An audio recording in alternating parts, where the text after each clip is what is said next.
क्या खूब कहा है किसी ने, क्या खूब कहा है किसी ने, मंजिल उन्हीं को मिलती है जिनके सपनों में जान होती है। मंजिल उन्हीं को मिलती है जिनके सपनों में जान होती है। पंखों से कुछ नहीं होता, हौसलों से उड़ान होती है। नमस्कार दोस्तों, तो कैसे हैं आप सब? आई होप आप सभी अच्छे होंगे, स्वस्थ होंगे।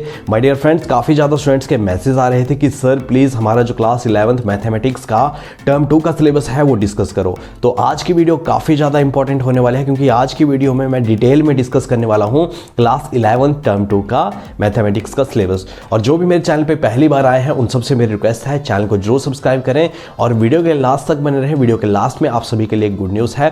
तो आइए स्टार्ट करते हैं आज की वीडियो हमारे क्लास 11th मैथमेटिक्स के टर्म 2 के सिलेबस के साथ। अब सबसे इंपॉर्टेंट क्या है? सबसे इंपॉर्टेंट ये है कि हमारे कौन से यूनिट्स पूछे जाएंगे और कितने मार्क्स के लिए पूछे जाएंगे, ये सबसे इंपॉर्टेंट होने वाला है।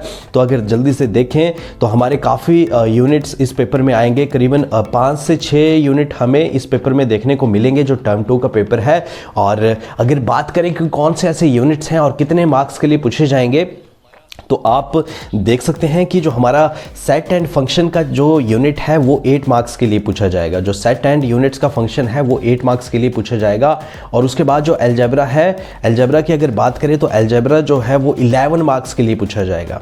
तो ये हमें इस तरीके से प्रिपेयर करना है कि हमारे 11 मार्क्स बिल्कुल अच्छे से प्रिपेयर हो। और जो कोऑर्डिनेट ज्योमेट्री है उसकी बात करें तो 9 मार्क्स के लिए पूछी जाएगी। और कैलकुलस जो है वो 6 मार्क्स के लिए पूछा जाएगा।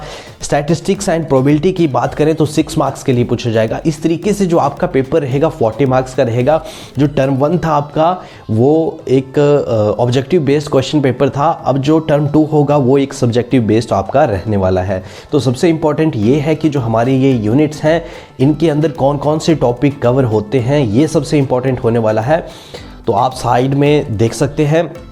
सबसे पहले अगर सेट एंड फंक्शन की बात करें तो ट्रिगोनमेट्रिक फंक्शन इसमें आते हैं। तो ट्रिगोनमेट्रिक जो फंक्शंस हैं हमारे, उनमें कौन कौन से टॉपिक कवर होते हैं, तो उसमें हमारे पॉजिटिव एंड नेगेटिव एंगल्स जो हैं वो कवर होता है। उसके बाद measuring angles in radians and in degree and conversion from one measure to another, definition of trigonometric function with the help of unit circle, ये इंपॉर्टेंट है। उसके बाद truth of the identity sine 2x plus cos 2x is equal to 1 for all x।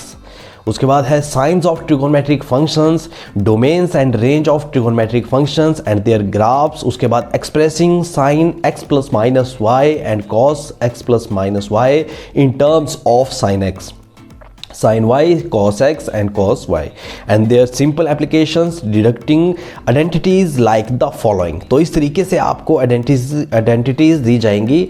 तो ये आपके syllabus में रहने वाला है। और sin x है, cos x है और cos y है। उसके बाद अगर देखा जाए तो identities related to sin 2x, cos 2x, tan 2x, sin 3x, cos 3x and tan 3x। तो ये आपके टर्म 2 के पॉइंट ऑफ व्यू से इंपॉर्टेंट होने वाले हैं। ये टॉपिक आपने बिल्कुल अच्छे से करने हैं सेट्स एंड फंक्शन में। उसके बाद अगर बात करें यूनिट 2 की अलजेब्रा की, तो इसमें हमारा जो इंपॉर्टेंट है वो है लीनियर इनक्वालिटीज़ है, वो इंपॉर्टेंट है। उसके बाद परमुटेशंस एंड कम्बिनेशंस काफ़ी इंपॉर्टेंट टॉपिक है। लीनियर इनक्वालिटीज़ की बात करें, algebraic solution of linear inequalities है in one variable and their representation on the number line, ये इंपॉर्टेंट है। Graphical solution of linear inequalities in 2 variables, ये इंपॉर्टेंट रहने वाला है। Graphical method of finding a solution of system of linear inequalities in 2 variables, ये important रहेगा हमारे linear inequalities में। अगर बात करें परमुटेशन एंड कम्बिनेशंस की, इंपॉर्टेंट टॉपिक है, इंटरेस्टिंग टॉपिक है permutation and combination. Fundamental principle of counting important रहेगा। उसके बाद फैक्टोरियल जो है, परमुटेशन है, कम्बिनेशंस है, फॉर्मूला है फॉर NPR का, NCR का सिंपल एप्लीकेशंस में, ये आपके सिलेबस में टर्म 2 के लिए पूछा जाएगा। अब अगर बात करें कोऑर्डिनेट ज्योमेट्री की, तो कोऑर्डिनेट ज्योमेट्री में क्या इंपॉर्टेंट है, ये इंपॉर्टेंट है। कॉनिक जो सेक्शंस है वो इंपॉर्टेंट है। सिलेक्शन ऑफ कॉन, सर्कल हो गया, उसके बाद पैराबोला हो गया, हाइपरबोला हो गया, स्टैंडर्ड इक्वेशंस हो गया and simple properties of parabola हो गया, एलिप्स एंड हाइपरबोला हो गया, standard equation of a circle, ये इंपॉर्टेंट होने वाला है आपका कॉनिक सेक्शन में। उसके बाद अगर बात करें इंट्रोडक्शन टू 3 डायमेंशनल ज्योमेट्री, उसके बाद अगर देखें कि इस टॉपिक में कौन कौन से हमारे टॉपिक कवर होंगे, तो कोऑर्डिनेट एक्सिस जो है, कोऑर्डिनेट प्लेन्स जो है इन 3 डायमेंशनल, उसके बाद कोऑर्डिनेट ऑफ अ पॉइंट है, distance between 2 points and section formula है, ये इंपॉर्टेंट रहने वाला है आपका इंट्रोडक्शन टू 3 डायमेंशनल ज्योमेट्री में। उसके बाद हमारा यूनिट नंबर 4 आता है कैलकुलस। कैलकुलस इंपॉर्टेंट है आपके एग्जामिनेशन के पॉइंट ऑफ व्यू से, तो इसमें हमारी डेरिवेशंस आती हैं, डेरिवेटिव्स आते हैं। डेरिवेटिव्स में क्या क्या आता है? Derivatives introduce as rate of change both as that of distance function and geometrically.